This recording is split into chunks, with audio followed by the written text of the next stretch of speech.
Welcome to another episode of Pursuing Wisdom.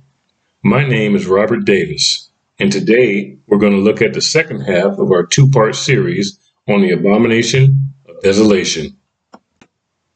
Picking up where we left off in the last video, we determined that the abomination means to hate or to detest.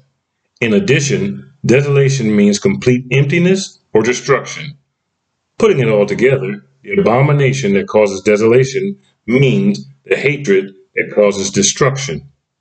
Remember, according to Matthew 24, the correct interpretation of this event must include these 3 points. Christians have been looking for the Jews to rebuild the temple in Jerusalem instead of looking at the obvious. It is as if we have been spiritually blinded. The temple was destroyed almost 2,000 years ago, and the land lay empty for years. The question we should be asking is, what led up to this destruction? What abomination occurred before 70 AD that was great enough to cause a temple to be destroyed? Remember, it must be an abomination to God, not the Jews. It's important to note, God would only make Jerusalem desolate because of the actions of Israel, not because of the action of an external source or a foreign power.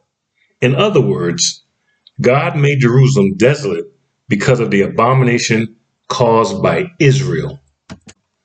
Why did God allow the first temple to be destroyed?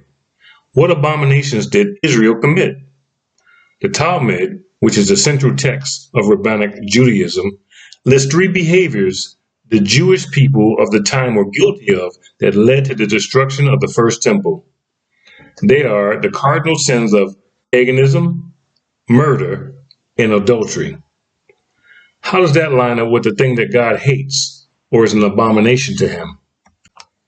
Paganism and adultery are not in our list, but murder is item number 3. Israel was guilty of shedding the blood of their innocent brethren. Specifically, it was the prophets of God.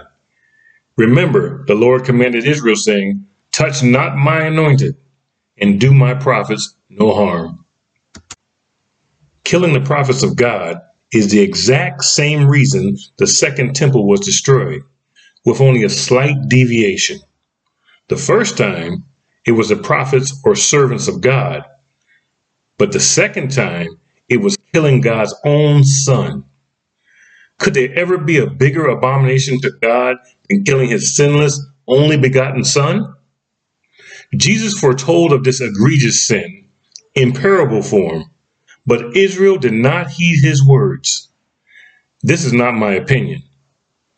It is directly from the mouth of Jesus, and it is undeniable. The big question is, why didn't God immediately pour out his wrath? The destruction of Jerusalem didn't happen for another 40 years.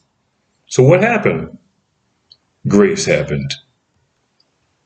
The 40-year time span allowed the gospel to spread not only to the Jews, but also to the Gentiles. I believe part of the reason people do not associate the abomination of killing God's only son to the desolation of Jerusalem is the 40-year period of grace. Does our interpretation meet all of the criteria? Was the crucifixion, aka the abomination of desolation, visible for people to see? And the answer is yes. Did we need spiritual understanding or discernment to see this truth? And the answer again is yes. Many today are still looking for an abomination to occur in the future. Last, did the abomination cause the Great Tribulation? And the answer, once again, is yes. The killing of Jesus is what caused the destruction of Jerusalem, and that act marks the beginning of the tribulation period. The Great Tribulation, or the Great Trouble, has been a time of persecution for the Jews first, and later the church, since the destruction of Jerusalem. It is called the Great Tribulation not purely because of its intensity, but because of its long length and duration. What happens immediately after the tribulation? According to Matthew 24, the rapture will occur. So let no one deceive you. Here is the order of the events according to Jesus. There's so much misinformation about Revelation and the end times, it's hard to know what to believe. If it doesn't agree with the rest of the Bible, then it's probably false. If you want a biblically sound interpretation, then click on the link below this video and get your copy of the final message, Understanding the Book of Revelation. Please like and subscribe to our channel, and as always, be blessed.